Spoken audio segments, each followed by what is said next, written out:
கலந்து கொள்ளாத ஒரு நிலையிலே அந்த கூட்டம் இன்று நடத்தப்பட்டிருக்கிறது. இந்த கூட்டம் நடத்துவதற்கான அடிப்படை காரணம் என்ன அப்படிங்கிறது தெளிவாக இல்லை. ஏன்னா இதே போல ஒரு கூட்டத்தை எங்களுடைய கழகத்தின் தலைவர் அண்ணன் தளபதி அவர்கள் முதலமைச்சராக இருந்தபொழுது 5/3/2025 நடத்தியிருக்கிறார்கள். டீலிமிட்டேஷன் பற்றி எல்லா கட்சிகளுடைய கருத்துக்களை தெரிந்து கொள்வதற்காக அவர் முதலமைச்சராக இருந்தபோது ஒரு கூட்டத்தை நடத்தியிருக்காங்க. அந்த கூட்டத்தில் தாவேகாவின் சார்பிலே இன்று அமைச்சராக இருக்கக்கூடிய அந்த கட்சியுடைய பொதுச் செயலாளர் ஆனந்த் அவர்கள் கலந்து கொண்டு அங்கே நிறைவேற்றப்பட்ட தீர்மானங்களை ஏற்றுக்கொண்டு கையெழுத்து போட்டிருக்காரு. அந்த தீர்மானங்களின் அடிப்படையிலே நம்முடைய திராவிட முன்னேற்ற கழக ஆட்சி பொறுப்பில் இருந்த பொழுது அத்தனை கட்சிகளும் பிஜேபி நீங்களாக மற்ற கட்சிகளெல்லாம் ஏற்றுக்கொள்ளப்பட்ட ஒரு தீர்மானத்தை சட்டமன்றத்திலே நிறைவேற்றியிருக்கிறார்கள். அந்த தீர்மானத்திற்கும் இன்னைக்கு இருக்கக்கூடிய இந்த கூட்டத்தில் நடந்து முடிந்திருக்கக்கூடிய இந்த கூட்டத்திலே எடுத்திருக்கக்கூடிய முடிவுகளுக்கும் என்ன வித்தியாசம் என்பதை நாங்கள் தெரிந்து கொள்ள வேண்டும். திராவிட முன்னேற்ற கழகம் மிக தெளிவாக முதல்ல இந்த டீலிமிட்டேஷன் அப்படிங்கிற பேச்சு வந்த பொழுதே எங்களுடைய கழக தலைவர் அன்று முதலமைச்சராக இருந்த அண்ணன் தளபதி அவர்கள் 5 முதலமைச்சர்களை அழைத்து மற்ற கட்சிகளின் தலைவர்களை எல்லாம் அழைத்து இதன் டீலிமிட்டேஷனால் பாதிக்கப்படக்கூடிய அத்தனை மாநிலங்களிலிருந்தும் எல்லோரையும் அழைத்து சென்னையிலேயே ஒரு கூட்டத்தை நடத்தியிருக்கிறார்கள். அந்த கூட்டத்திலையும் காங்கிரஸ் உட்பட சில முதலமைச்சர்கள் கலந்து கொண்டு அந்த தீர்மானங்களை ஏற்றுக்கொண்டு கையெழுத்து போட்டிருக்காங்க. அந்த கூட்டத்தில் ஃபேர் டீலிமிட்டேஷன் காங்கிரஸ் உட்பட சில முதலமைச்சர்கள் கலந்து கொண்டு அந்த தீர்மானங்களை ஏற்றுக்கொண்டு கையெழுத்து போட்டிருக்காங்க. அந்த கூட்டத்தில் ஃபேர் டீலிமிட்டேஷன் அப்படிங்கிறது தான். டீலிமிட்டேஷனை நாங்கள் முற்றிலுமாக எதிர்க்கவில்லை. நியாயமான ஒரு டீலிமிட்டேஷன் தொகுதி மறுசீரமைப்பு நடைபெற வேண்டும் என்பது தான் அந்த கூட்டத்தில் எடுக்கப்பட்ட ஒரு முடிவாக இருந்தது, தீர்மானமாக இருந்தது. அதில் கலந்து கொண்ட அத்தனை பேரும் அதில் ஒருமனதாக கையெழுத்திட்டிருக்கிறார்கள். இதையெல்லாம் தாண்டி தேர்தல் நேரத்தில் டீலிமிட்டேஷன் கொண்டு வரப்பட்ட போது தேர்தல் உச்சத்தில் இருந்த அந்த நேரத்தில் கூட முதலமைச்சராக இருந்த அண்ணன் தளபதி அவர்கள் எங்களுக்கு தேர்தல் முக்கியம் இல்லை, தமிழ்நாட்டின் உரிமைகள் தான் முக்கியம், நாங்கள் பாதிக்கப்படக்கூடாது அப்படிங்கிற ஒரு முடிவோடு அந்த பிரச்சாரத்தை கையில் எடுத்தார்கள். அது மட்டும் இல்லை, தேர்தல் பணியிலே இருக்கக்கூடிய அத்தனை நாடாளுமன்ற உறுப்பினர்களும் நீங்கள் போய் அந்த தீர்மானத்திற்கு எதிராக கொண்டு வரக்கூடிய மசோதாவிற்கு எதிராக நீங்கள் வாக்களிக்க வேண்டும் என்று எங்கள் அத்தனை பேரையும் அனுப்பி அந்த முதலாக பிஜேபி ஆட்சி பொறுப்பிற்கு வந்த பிறகு அவங்க கொண்டு வந்த ஒரு மசோதா முறியடிக்கப்பட்டது என்றால் அது திராவிட முன்னேற்ற கழகம் போன்ற இயக்கங்கள் எதிர்த்த அந்த டீலிமிட்டேஷன் அப்படிங்கிற அந்த மசோதாவை தான்.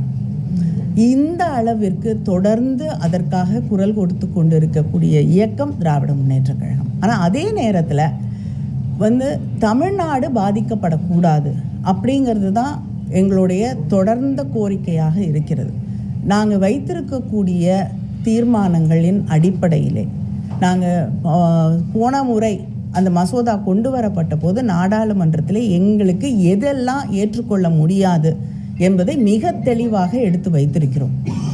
அந்த பில்லில் எந்த இடத்துலையுமே இந்த கொண்டு வரக்கூடிய அந்த டீலிமிட்டேஷன் அவங்க சொன்னது ப்ரோராட்டா பேசிஸில் எல்லாருக்கும் ஒரே சமமாக அதிகரிக்கப்படும், தமிழ்நாடுடைய பர்சன்டேஜ் எந்த காலகட்டத்திலும் மாறாது அப்படின்னாங்க. ஆனால் அந்த பில்லுக்குள்ளே அதற்கான ஒரு அந்த வாய்மொழியாக ஹோம் மினிஸ்டர் அங்கே ஃப்ளோரில் அதை சொன்னாரே தவிர அது பில்லுக்குள்ளே இல்லை. அதனால் நாங்கள் இதை ஏற்றுக்கொள்ள முடியாது என்று நிராகரித்தோம். இப்போ அடுத்த முறை பில் வரப்போகுதுன்னு பரவலாக பேசப்படுகிறது. ஆனால் இதுவரைக்கும் ஒன்றிய அரசாங்கம் எங்களை அழைத்தோ எதிர்க்கட்சிகளை அழைத்தோ பேசியதாக எங்களுக்கு தகவல் இல்லை. ஒருவேளை ஒரு சில பேரிடம் பேசியிருக்கலாம். ஆனால் திராவிட முன்னேற்றக் கழகத்தை இதுவரை அவர்கள் அழைத்து இந்த பில்லை நாங்கள் மாற்றி அமைத்து கொண்டு வருகிறோம் என்று எந்த தகவலும் கிடையாது. இந்த செஷனில் கொண்டு வரத்திற்கான வாய்ப்பு இல்லை என்பது தான் எங்களுக்கு தெரிவிக்கப்பட்டிருக்கக்கூடிய செய்தி. அதனால் இந்த சமயத்தில் பில்லும் இல்லை, பில்லோடைய வரைவு கூட ஒரு வரக்கூடிய பில்லு என்னென்ன சேஞ்சஸ் இருக்குது, என்ன மாற்றங்கள் செய்யப்பட்டிருக்கு அப்படிங்கிறத பற்றி எந்த விதமான தகவலும் இல்லை. பில்லோட காப்பி சர்க்குலேட் பண்ணப்படலை. அப்படி இருக்கும் பொழுது பழைய பில்லுக்கும் இங்கே இப்போ புதுசாக வரும் என்று நாம் நினைக்கக்கூடிய பில்லுக்கும் என்ன பெரிய மாற்றம் இருக்க முடியும்? இதற்காக இந்த கூட்டம் கூட்டப்பட்டு யார் அந்த கூட்டத்திற்கு பின்னணியிலே இருக்கிறார்கள், யார் இவர்களை இந்த அரசாங்கத்தை இயக்கி கொண்டிருக்கிறார்கள், அதை தாண்டி ஒரு கூட்டம் நடத்தணும்னா ஒரு அரசாங்கம் கட்சி தலைமைக்குத்தான் கடிதம் எழுத வேண்டும். ஆனால் சீஃப் செக்ரட்டரி இண்டிவிஜுவல் எம்பிஸ்க்கு கடிதத்தை அனுப்புகிறார். அப்போ சீஃப் செக்ரட்டரி யாருக்கு பணியாற்றுகிறார்? அரசாங்கத்திற்கா, தமிழ்நாடு அரசாங்கத்திற்கா, இல்லைன்னா ஒரு இயக்கத்திற்கா? டிவிகேவுடைய ஹெட் குவார்ட்டர் செக்ரட்டரி போல் ஒவ்வொரு எம்பிக்கும் கடிதம் எழுதி எங்களை அழைப்பது என்பது அதுவே முறையில்லாத ஒன்று. எங்களுடைய முதலமைச்சர் அனைத்து கட்சி கூட்டத்தை அழைத்த போது கட்சியோட தலைவர்களுக்கு தான் கடிதம் எழுதினாங்க. யார் அனுப்புறதுன்று கட்சி தலைமை முடிவு செய்ய வேண்டும். அதனால் எம்பிஸ்க்கு தனியாக நீங்கள் கடிதம் எழுதுவது என்பதே முறையில்லாத ஒன்று.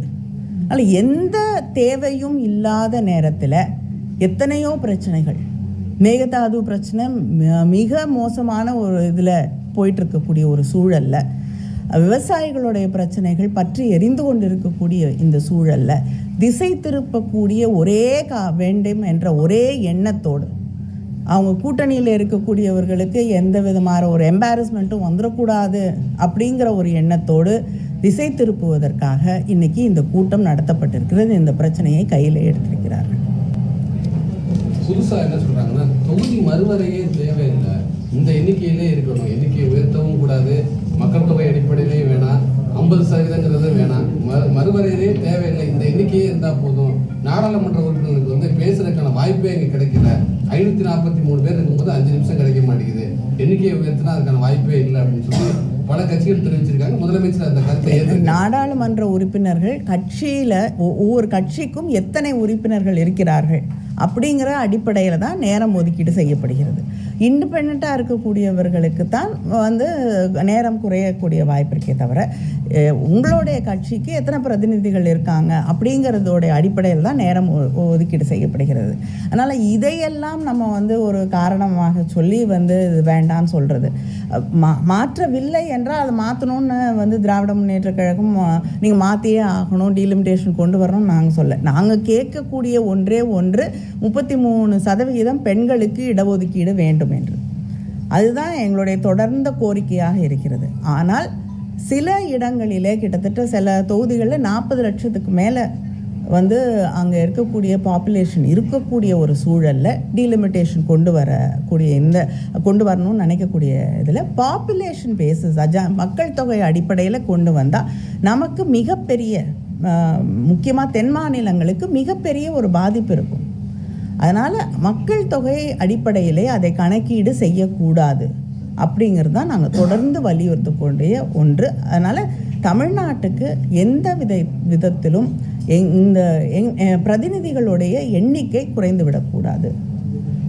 நம்ம மக்கள் தொகையை குறைச்சிருக்கிறதுக்காக பழிவாங்கப்படக்கூடாது என்பது தான் திராவிட முன்னேற்ற கழகத்தோடைய அடிப்படையில் நாங்கள் சொல்லக்கூடிய விஷயம். காங்கிரஸ் மூத்த தலைவர் சிதம்பரம் போன்ற தலைவர் சொல்கிறாங்க, பாஜக திமுகவை அணுகியிருக்காங்க, இந்த சட்டத்தை எப்படியாவது நிறைவேற்றணும் அப்படின்னு சொல்லி பேசிக்கிட்டு இருக்காங்க அப்படிங்கிற மாதிரி கருத்துக்களை சொல்கிறாங்க. இல்லைங்க, பாஜக எல்லாரையும் தான் அணுகியிருக்காங்க.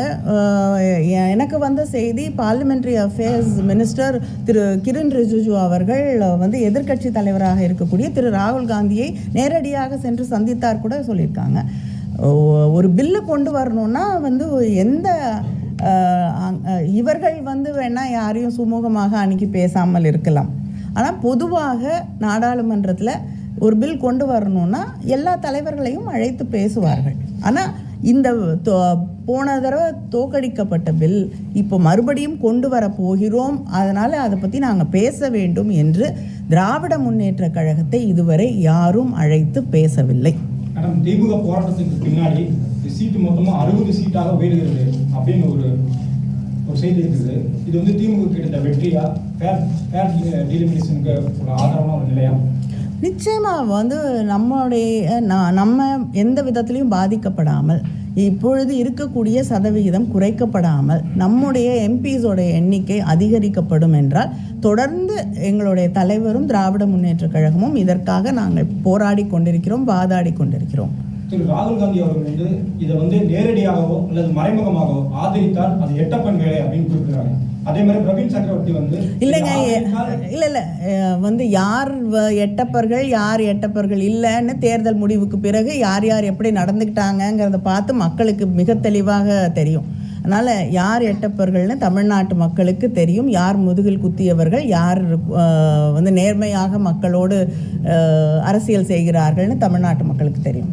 இன்றைய கூட்டத்தில் வந்து திமுகவும் பங்கேற்கல, அதிமுகவும் பங்கேற்கல. இந்த ஒரு புதிய நட்பு இருக்குன்னு சொல்லி அமைச்சர் ராஜ்மோகன் விமர்சிக்கிறார். திமுகவுக்கு அதிமுக இடையே ஒரு புதிய நட்பு இல்லைங்க. திராவிட முன்னேற்ற கழகமும் அதிமுகவும் மேகதாது விஷயத்துலையும் ஒரு மித்த கருத்து தான் கொண்டு இருக்கோம். பல நேரங்களில் ஒரே விஷயத்தை ஒன்றா கூட போய் நாங்கள் வந்து அங்கே ரெப்ரசன்ட் பண்ணியிருக்கோம். அதனால் இது வந்து புதுசான ஒரு விஷயம் அப்படின்றது, இவங்க புதுசாக ஆட்சி பொறுப்பிற்கு வந்திருக்கிறாங்க, இவங்க புதுசாக அரசியலுக்கு வந்திருக்கிறதுனால காலமாக நடந்து கொண்டு இருக்கக்கூடிய பல விஷயங்கள் இவங்களுக்கு தெரியலங்கிறதுக்காக இதுவரை நடக்காத ஒன்று இல்லை. அதனால் இப்பொழுது கூட இன்று ஆட்சி பொறுப்பில் இருக்கக்கூடிய தாவேகா எல்லா எதிர்கட்சி தலைவர்களையோ இல்லைன்னா அவங்களோட கட்சிகளுடைய ரெப்ரசன்டேட்டிவ்ஸையோ அழைச்சிட்டு போய் அங்கே இருக்கக்கூடிய நீர்வளத்துறை அமைச்சரையோ அல்லது மற்ற அமைச்சர்களையோ சந்தித்து இந்த மேகதாடு பிரச்சனையை பற்றி அவர்களிடம் எடுத்து சொல்லுவது என்றால் நிச்சயமாக திராவிட முன்னேற்ற கழகமும் அவர்களோடு செல்ல தயாராக இருக்கிறோம்.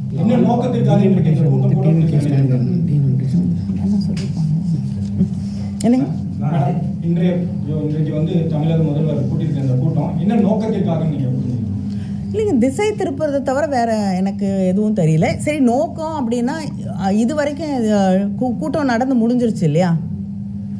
ஏதாவது தீர்மானம் வெளியிட்டிருக்காங்களா? இல்லைன்னா முதல்வர் வந்து இந்த கூட்டத்தில் நாங்கள் இந்த முடிவெல்லாம் எடுத்திருக்கோன்னு வந்து சொன்னாங்களா?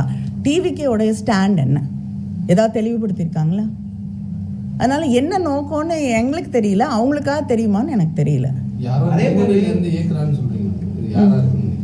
அது அவங்களுக்கு தான் தெரியும். அது உங்களுக்கு தெரியறதுனால தான் என்ன கேட்குறீங்க. தாவைக்காக தவிர மற்ற எல்லாருமே மேகதாது விவகாரத்தில் தமிழக அரசு தவிர எல்லாருமே வந்து அனைத்து கட்சி கூட்டத்தை கூட்ட வேண்டுங்கிறது இந்த இஷ்யூ தொடங்கினதுலேருந்தே சொல்லியிருக்காங்க. அதுக்கு கொஞ்சம் கூட செவி சாய்க்காம அவங்களுக்கு எதிர்கட்சி குரல்களில் கூட இல்லைங்க, அவங்க கூட்டணியில் இருக்கக்கூடிய சில பேருக்கு வந்து அது வந்து தர்ம சங்கடம் ஆகிடுங்கிற ஒரே காரணத்திற்காக அவங்க அந்த கூட்டத்தை கூட்ட மறுக்கிறார்கள். அவங்களுக்கு அந்த அளவுக்கு, அது மட்டும் இல்லாமல் விவசாயிகள் மீது அவங்களுக்கு இருக்கக்கூடிய அக்கறை என்னன்னு நமக்கு நல்லா தெளிவாக தெரியும். இதையெல்லாம் தாண்டி திசை திருப்பக்கூடிய எத்தனையோ விஷயங்கள் இன்றைக்கி நடந்துகிட்ருக்கு. இதிலிருந்து திசை திருப்பி இன்றைக்கி திடீர்னு தனக்கு வந்து இந்த டீலிமிட்டேஷன் மேலே ஒரு அதை பற்றி அக்கறை இருக்குது அப்படின்னு சொல்லிக்கிற விதமாகத்தான் இந்த கூட்டம் நடத்தப்பட்டிருக்கிறது. அதுவும் முறைப்படி நடக்காத ஒரு கூட்டம் தான். பில்லு வருதா இல்லையானே தெரியல. இந்த செஷனில் வரத்துக்கான வாய்ப்பே கிடையாது. பில்லு வருதான்னு தெரில. அந்த புதிய பில்லு என்னன்னு யாருக்குமே தெரியாது. அதில் என்ன இருக்குங்கிறது அது தெரிஞ்ச பிறகு தான் அதை நம்ம ஏற்றுக்கிறோமா, எதுக்குறோமா, நிராகரிக்க போகிறோமா அப்படின்னு அதை பற்றி நம்ம விவாதிக்க முடியும். நம்மளுடைய பார்ட்டி ஸ்டாண்ட் என்ன அதை பற்றி அப்படிங்கிறது அந்த பில் என்னன்னு தெரிஞ்சால் தான் நம்ம முடிவு பண்ண முடியும். அப்படி இருக்கக்கூடிய ஒரு சூழலில் யாருக்குமே அது என்னன்னே தெரியாத ஒரு இதில் நம்ம அதை பற்றி விவாதித்து என்ன பயன் இருக்க முடியும்? தொகுதி மறுவரை தொடர்பாக சட்டமன்றம் இந்த கூட்டத்தொடரிலேயே வந்து சட்டமன்றத்தில் ஒரு தீர்மானம் நிறைவேற்றப்படலாம் சொல்றாரு. தொகுதி மறுவரையே தேவையில்லை அப்படின்னு. இல்லை, திமுக நிலைப்பாடு என்னவா இருக்கு? இல்லைங்க, இதுக்கு முன்னாடி கட்சிகள் வந்து ஆட்சி பொறுப்பில் இருக்கிறது மாறலாம். ஆனால் வந்து திராவிட முன்னேற்ற கழகம் ஆட்சி பொறுப்பில் இருந்த பொழுது தமிழக அரசு ஒரு தீர்மானத்தை கொண்டு வருகிறது, அது நிறைவேற்றப்படுகிறது. பல கட்சிகளுடைய ஆதரவோடு தான் அந்த தீர்மானம் நிறைவேற்றப்படுகிறது. அதுக்கு முன்னாடி நடந்த அனைத்து கட்சி கூட்டத்தில் தாவேகாலிருந்து வந்து கலந்து கொண்ட திரு ஆனந்த் அவர்கள் அந்த தீர்மானங்களை ஏற்றுக்கொண்டு கையெழுத்து போட்டிருக்கிறார். இப்பொழுது புதுசாக ஒரு தீர்மானம், பழைய தீர்மானம் இருக்குது. அந்த தீர்மானம் இருக்கும் பொழுது புதிதாக ஒரு தீர்மானம் கொண்டு வந்தால் அந்த தீர்மானத்தை நீங்கள் நிராகரிக்கிறீங்களா, அந்த தீர்மானத்தை எதிர்க்கிறீங்களா? எதற்காக ஒரு புதிய தீர்மானம், ஒரு தீர்மானம் கொண்டு வரப்பட்ட தீர்மானத்தை தாண்டி இன்னொரு தீர்மானம் கொண்டு வரணும்னா அதற்கும் இதற்கும் என்ன வித்தியாசம்? என்ன மாற்றிக்கிறீங்க? உங்களுடைய ஸ்டாண்டில் என்ன மாறுறீங்க? அது நீங்கள் தான் சொல்லணும். தொகுதி மறுவரையே தேவையில்லைங்கிற மாதிரி தீர்மானம் இல்லைங்க, போன தடவை கையெழுத்து போட்டீங்க, இந்த தடவை வேண்டான்னு சொல்றீங்கன்னா அதற்கான காரணங்கள் என்னன்னு நீங்க சொல்லணும். காங்கிரஸ் பிரவீன் சக்கரவர்த்தி வந்து இன்னைக்கு கேட்டுட்டாரு, இந்த கூட்டத்தில் நீங்க கலந்துக்காத வந்து பாஜக மீது பயமா அப்படின்னு கேட்டுருக்காரு பிரவீன் சக்கரவர்த்தி எம்பி. அவரே சொல்றாரு ஆல் பார்ட்டி மீட்டிங் அப்படின்னாலே திமுக தான் எப்பயுமே. இல்லைங்க, தேர்தல் நேரத்தில் திமுகவும் காங்கிரஸும் ஒன்றா போகக்கூடாது அப்படின்னு நினைத்த சில பேர் வந்து யாருக்காக அதையெல்லாம் செய்தார்கள் என்ற கேள்விகள் இன்னும் வந்து இருக்கத்தான் செய்து அதற்கான பதில்கள் இன்னும் கிடைக்கல. அவங்களெல்லாம் யார் இயக்குனாங்கன்னு தெரிஞ்சால் நாங்கள் பதில் சொல்ல முடியும். காங்கிரஸுக்காக இந்த கூட்டத்தை நடத்திருக்கேன் மேடம். தொகுதி மறுவரை கூட்டங்கிறது காங்கிரஸோட அழுத்தத்தினால நடத்திருக்கேன். நீங்கள் அவங்கள தான் கேட்கணும், ஆனால் அவங்க பதில் சொல்ல மாட்டாங்க.